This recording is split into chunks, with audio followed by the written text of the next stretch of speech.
Hello, thank you for taking the time and watching this video. I want to talk about the day of the seminar.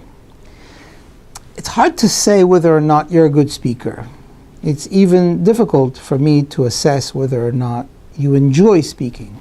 However, I can tell you for a fact that speaking at a seminar is not a talent that you're born with. It's something that you acquire with time and experience. It's really all it is. I can remember years ago when I started my first seminars. Of course, it's been now many, many years, and I've given hundreds and hundreds of seminars. I was trembling. I was not comfortable.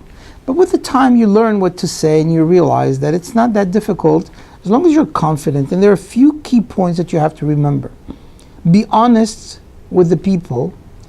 Tell the truth of what it is that you're trying to explain. Make sure that you don't use big words. Stay simple.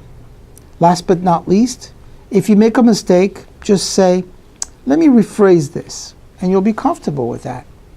The day of the seminar, you want to be relaxed. You want to make sure that they have in front, the audience has in front of themselves, someone who's going to show them and explain to them what the program is all about. But you need to be prepared not only with the material that you're going to show, but you need to be prepared also with some of the ideas and concepts that are bringing to the room. Let me explain. Your staff member that's going to be with you, is critically important for you to have that person continuously looking at you and giving you what you need. So prior to the seminar, what you want to make sure is this. Someone needs to go around and gather from each and every single attendee their name, their information, the basic demographics, and their condition. What is it that they're there for? So let's say now we found out that there were 20 people, and out of the 20, 10 came in with back pain, 5 came in with knee pain, and 5 came in with shoulder pain. Now you know you have to talk about the back, the knee, and the shoulder. There's no need to talk about plantar fasciitis, or there's no need to start discussing issues of the neck, because that's not what they're there for. Now that you know what the demographics are, focus on those demographics. Make sure you pay close attention to that. And this is the key point on how to do it easily. Your staff member will gather that information as soon as the leads come into the room.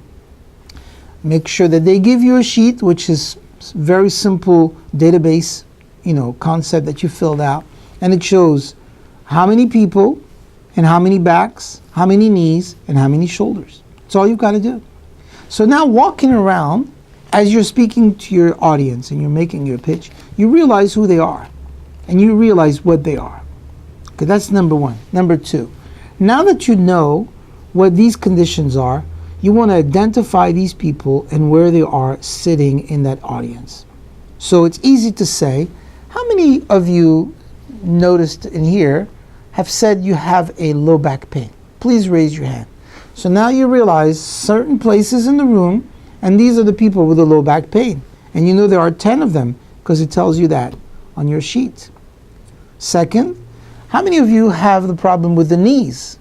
And how many of you have the problem with the shoulder?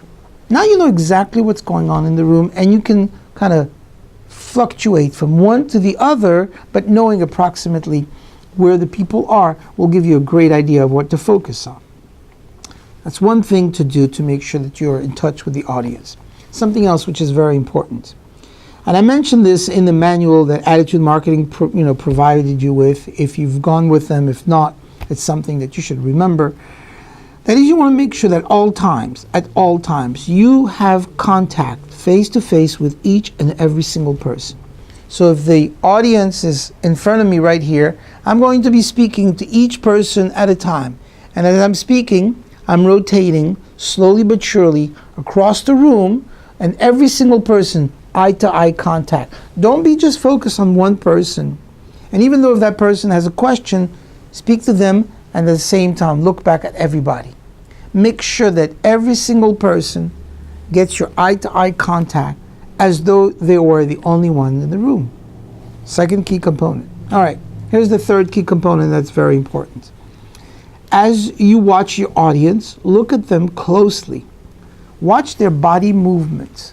Watch how they're reacting to what they're doing and what they're saying.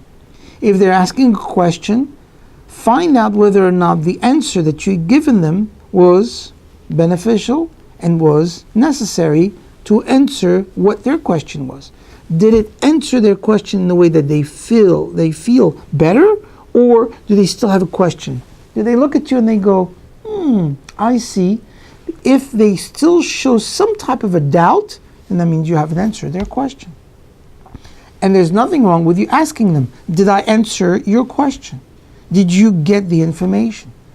Now, if the person starts going on and you see that you're going to lose probably the crowd because that person just has a very unique question and problem and issue to deal with, just say, you know what, this is something that I'd like to discuss with you. So if you don't mind, after this lecture, I would like to meet you outside, and then you and I can discuss it further. More than happy to do that.